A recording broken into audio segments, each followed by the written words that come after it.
상식이 없어도 너무 없는 분들을 위한 너무 쉬운 치료제. 월드컵 축구 때문에 전쟁까지 났었다고요? 많은 나라들이 축구를 참 좋아하는데요.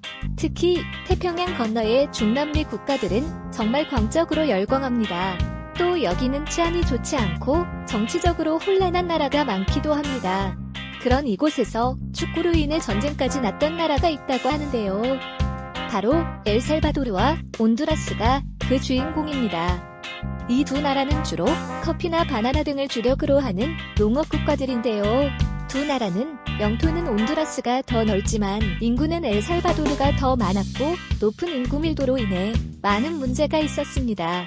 게다가 두 나라 모두 중남미 특유의 혼란한 사회상으로 인해 빈부격차가 극심했고 농업국가에서 가장 중요한 농지 역시 소수의 부자들이 장악하고 있었습니다. 그러다 보니 엘살바도르의 사람들이 땅이 넓고 미개척지가 많은 온두라스로 건너가서 불법으로 토지를 개척하며 농사를 짓는 일이 자주 발생했습니다.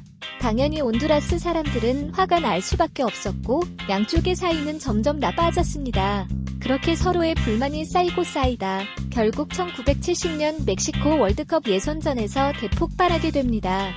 총 3번의 예선전 중 첫 번째 경기인 온두라스 홈경기부터 문제가 생겼습니다.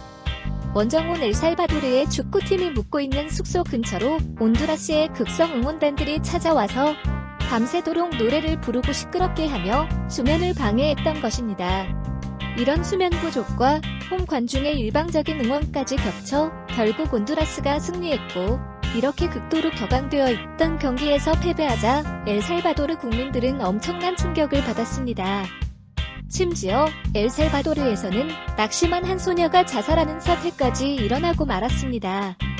그리고 두 번째 경기는 반대로 엘살바도르에서 열리게 되었는데요. 이번에는 온두라스 축구팀이 묵고 있는 숙소의 요리사가 선수들의 음식에 설사약과 수면제를 넣는 일이 일어났습니다.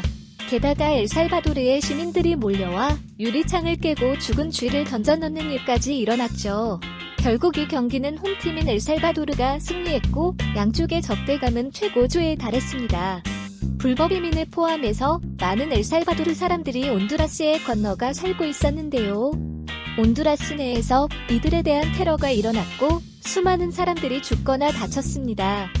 게다가 엘살바도르에서는 첫 번째 경기 때 자살한 손녀의 장례식에 대통령까지 참석하며 온두라스에 대한 적대감을 고의적으로 부추기기까지 했습니다. 마지막 세 번째 경기는 양쪽 어디서도 할 수 없는 상황이었고 결국 제3국인 멕시코에서 열렸는데요. 멕시코는 만약에 대비해 경기장 수용가는 관객의 5분의 1 정도만 입장을 허용했고 그나마도 관객보다 더 많은 수의 경찰이 투입되어 철저히 대비했습니다. 축구 경기는 연장전까지 가는 혈투 끝에 엘살바도르의 승리로 끝났지만 극도로 사이가 나빠진 양쪽은 축구가 끝난 지 겨우 보름 만에 전쟁을 시작했습니다. 엘살바도르가 온두라스를 기습 공격한 것인데요. 그런데 온두라스의 군대는 군납 비리가 심각한 수준이었고 결국 온두라스의 국토 대부분이 초토화되고 맙니다. 하지만 엘살바도르도 온두라스를 완전히 점령하지는 못했고 전쟁이 길어지면서 미국을 포함한 국제사회의 중재를 받아 전쟁은 일주일 만에 끝나게 됩니다. 결과적으로 전쟁을 시작한 엘살바도르는 아무것도 얻지 못하고 오히려 손해만 보게 되었는데요. 침략자로 규정된 엘살바도르는 국제거래가 끊기면서 농업국가로서 수출을 못해 엄청난 손해를 보았고 전쟁의 원인 중 하나였던 불법 이민자들이 침략의 대가로 한꺼번에 강제 추방되면서 사회가 더욱 혼란해졌습니다.